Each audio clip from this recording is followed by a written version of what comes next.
Սակցան ինչու վարչության մեջ 3 հոգի ընդամենը կողմ քվեարկեց, որպեսզի դուք ընդգրկվեք պատգամավորական ցուցակում, որ բարեվարկության մեջ եք համապատասխան, ինչ հավաք։ Դուք չգիտեմ ինչին կամ ում եք հղում տալիս, ես որպեսզի բամբասանքներին չանդրադառնամ, ասեմ թե ինչ է տեղի ունենում հիմա քաղաքացիական պայմանագիր կուսակցությունում։ Ուրեմն քաղաքացիական պայմանագիր կուսակցությունը իշխանության գալուց հետո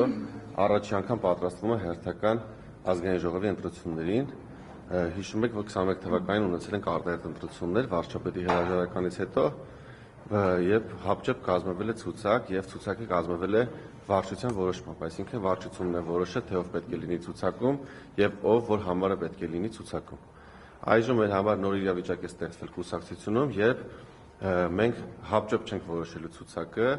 եւ կուսակցությունը իրենից վարչության նախագահի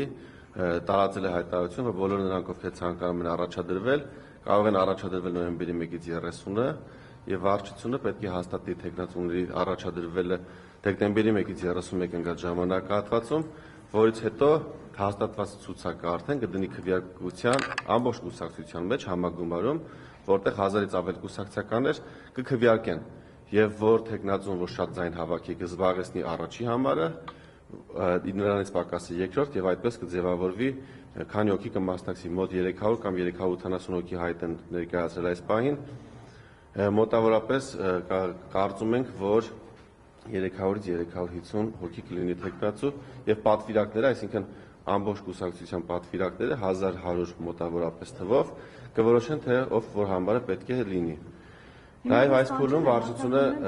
տեսեք մամուլում պատվերով ըստ իս պատվերով իբրև ստիվ, բայց դա պատվեր էր բացահայտ հրապարակում, որը նաև տարածվեց այլ լրատվական կայքերով եւ սրա մասին է կուսակցությունը բարձրացրել։ Իրականությունը եղել է հետեւյալը, որ կուսակցությունը ինչ հրավիրել է ոնց որ մյուս տեխնացուներին եւ կարճ քննարկման արդյունքում հաջորդ օրից տեղեկացրել են, որ վարչությունը որոշել է մերժել իմ առաջադրումը։ Հիմա այս պահին ես ունեմ երկու հրապարակին հեսա կանդրադառնամ ձեզ, չէ, ոչ միայն այս պատվերին, ես բոլոր պատվերներին կանդրադառնամ, ես հիմա չեմ ուզում բանավեճի մտնեմ, ձեզ կանդրադառնամ։ Հիմա ուրեմն ես ունեմ երկու ճանապարհ, առաջին գնալ տուն եւ չլինել հաջորդ ցուցակում եւ երկրորդ բողոքարկել վարչության որոշումը իրացնելով իմ կուսակցական իրավունքները, քանի որ մեր կուսակցության կանոնադրությամբ բոլորդ գիտեք, որ կուսակցության անդամը իրավունք ունի բողոքարկելու կուսակցության մարմինների որոշումները։ Ես ընտրել եմ երկրորդ ճանապարհը, ես բողոքարկելու եմ վարչության որոշումը, ոչ, խնդրում եմ մի ընդհատեք, դա ընդհակառակը սա անում եմ վարչապետ Նիկոլ Փաշինյանի եւ իմ գաղափարագիծ ընկեր Նիկոլ Փաշինյանի նաեւ համար, կարող է դա բարձր հնչի, բայց ես այդպես եմ ցանկանում արտահայտվել, որովհետև ես դեռևս 2006 թվականից եմ ճանաչում Նիկոլ Փաշինյանին եւ տարբեր ակցիաների մասնակցել եմ սկսած 2006 թվականից, երբ 14 տարեկան էի, 2007 թվականի իմպիչմենտի դաշինքի բոլոր երթերին եւ հանրահավաքներին եմ մասնակցել, հետո միասին մեր պայքարը շարունակել ենք 2008 թվականին արդեն հայ ազգային կոնգրեսի շրջանակներում 2014 թվականից եղել եմ քաղաքացիական պայմանագիր հանրային քաղաքական միավորման անդամ, միասին աշխատել ենք եւ գրել ենք առաջին կանոնադրությունը, եղել եմ աշխատանքային խմբում, երբ մենք ձևավորում էինք կուսակցության առաջին կանոնադրությունը,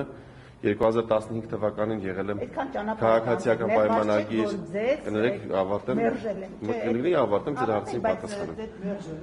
Ես 2015 թվականին եղել եմ կուսակցության հիմնադիր անդամ, դրանից հետո 2017 թվականին մասնակցել եմ թե խորհրդարանական, թե հետագայում նաև Երևանի ավականու ընտրություններին, եղել եմ Նիկոլ Փաշինյանի շտաբում, մշտապես նրա կողքին ու ինձ միշտ մշտապես առաջ է մղել այն գաղափարը, որ մենք պետք է պայքարենք մեր ժողովրդի շահերը պաշտպանելու համար, երկրում հավասարություն եւ իրավահավասարություն եւ արդարություն հաստատելու համար։ Հիմա եկել եմ, հիմա որ միասին խոսում եք, ես չեմ կարող երևույթ։ Կլինի ես խոսամ, ձեր հարցի պատասխանեմ, որովհետև ձեր հարցերի պատասխանները ես հիմա կարող եմ հնչեցնել կամ կարող եմ ասել բաներ, որից հետո նոր հարցեր ծնվեն։ Հիմա ես զբաղվել եմ օրենսդրական գործունեությամբ վերջին 6 տարիների ընթացքում։ Հիմա պետք է ըստ իս, նաև ըստ վարչության որոշման, կուսակցության համագումարը պետք է որոշի, թե ով որ համարը պետք է լինի ցուցակում։ Ես ցանկանում եմ, որպեսզի վարչությունը ինձ հնարավորություն տա, որպեսզի ես առաջադրվեմ, ոչ թե ֆիքսվի իմ տեղը կենտրոնական ցուցակում, այլ ես հնարավորություն ունենամ ներկայացվելու կուսակցության անդամներին եւ կուսակցության անդամները որոշեն։ Ես կլինեմ անցողիկ տեղում, օրինակ միջև 50 կամ 70, թե կլինեմ օրինակ 350-րդ համարը եւ ուղղակի չեմ լինի ազգային ժողովում։ Ես ոչ թե ցանկանում եմ ունենալ անցողիկ տեղ, ես ցանկանում եմ իրացնել իմ իրավունքը որպես հիմնադիր կուսակցական եւ ունենալ ներկայանալու հնարավորություն։ Եվ արդեն իմ գործունեությունը վերլուծել եմ, մեր կուսակցականները կորոշեն։ Այս պահին վարչությունն է մերժել, որը ես կընտրեմ, այսինքն վարչության որոշումից ավելի։ Ես վստահ եմ, որ եթե համագումարը ընտրի, ես կունենամ անցողիկ տեղ եւ կլինեմ առաջի առնվազն համբարների մեջ։ Բարեվարքությանը չի համապատասխան, պարոն Սարգսյան։ Չի քննարկվել նման հարց։ Վարչությունն է, այսինքն վարչությունը։ Ես արդեն պատասխանեցի, որ ես իրացնելու եմ Ես իրացնելու եմ, ցանկանում եմ իրացնել իմ իրավունքը որպես կուսակցականի եւ նաեւ ունենալ առաջադրվելու իրավունք, նաեւ